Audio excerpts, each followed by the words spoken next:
ایک بات بڑی ضروری ہے، وہ میں نے آپ سے ضرور کرنی ہے۔ ایک آیت ہے قرآن پاک کی سورت بقرہ پہلا سپارہ آیت نمبر 120۔ اللہ تعالیٰ نے ایک حد بیان کر دی، فرمایا وَلَن تَرْضَىٰ عَنْكَ الْيَهُودُ وَلَا النَّصَارَىٰ حَتَّىٰ تَتَّبِعَ مِلَّتَهُمْ۔ فرمایا یہ یہودی اور عیسائی تم سے ہرگز راضی نہیں ہوں گے۔ یہ قرآن ہے اور سادہ ترجمہ تفسیر کی بھی ضرورت نہیں۔ یہ معاہدے کر لیں، محبت کے وعدے کر لیں، یہ تم سے راضی نہیں ہوں گے۔ کب راضی ہوں گے؟ حتی تتبع ملتہم، یہاں تک کہ تم ان کے دین کی پیروی کرنے لگ جاؤ۔ میرا جب پہلی دفعہ پاسپورٹ بنا تو میں نے سارا پڑھا، کتابیں پڑھنے کا شوق تھا شروع سے۔ اس کے ہر صفحے پہ لکھا ہے کہ سوائے اسرائیل کے، یعنی آپ پوری دنیا میں یہ سبز ہلالی پاسپورٹ لے کے جا سکتے ہیں، خبردار اسرائیل آپ یہ پاسپورٹ لے کے نہیں جا سکتے۔ یعنی اتنی نفرت کسی ملک سے کہ اس پر لکھ کے چھاپ دیا ہر صفحے پر کہ یہ پاسپورٹ سوائے اسرائیل کے ہر ملک کے لیے کارآمد ہے۔ میرا سوال ہے عرب کے ان لیڈروں سے جنہوں نے اسرائیل کے ساتھ معاہدہ کیا، مجھے بتاؤ تمہیں فلسطین کی بیٹیاں بھول گئی نا ساری کی ساری؟ تمہیں وہ ماں بھول گئی نا جو مسجد اقصیٰ کے دروازے پہ کھڑی ہو کے چیخیں مارتی تھی اور کہتی تھی کوئی علی کو خبر کرو کہ میری بچیاں قید میں ہیں؟ وہ بھول گئی؟ تمہیں وہ بہن بھول گئی نا جس پر شراب کی بوتل انڈیڑتے تھے اسرائیل کے فوجی؟ وہ آپ کو ابھی بھی ویڈیو مل جائے گی۔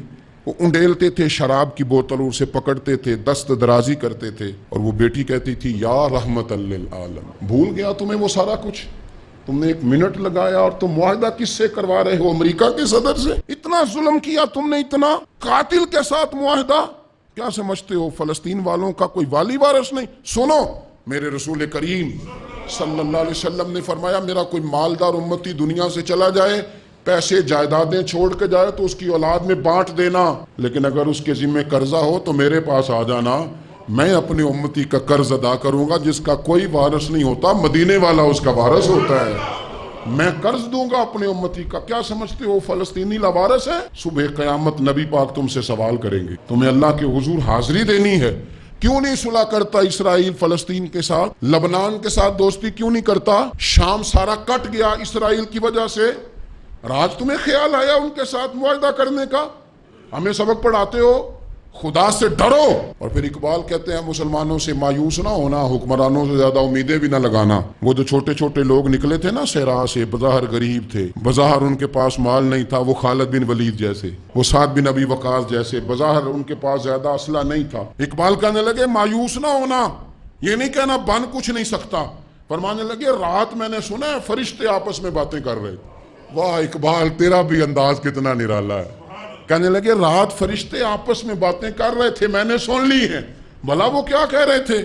یہ سارے لوگ نا خالد بن ولید، سعد بن ابی وقاص، یہ صحرا کے رہنے والے تھے، اور اس وقت کی سب سے سپر پاور روما کہلاتی تھی، الٹ پلٹ کے رکھ دی ساری رومی سلطنت۔ تو اقبال کہنے لگے رات فرشتے آپس میں باتیں کر رہے تھے کہ سنا ہے پاکستان کے، ہندوستان کے مسلمان جوان مایوس ہو گئے۔ کہنے لگا نہ مایوس ہونا، نکل کے صحرا سے، جس نے روما کی سلطنت کو الٹ دیا تھا، نکل کے صحرا سے۔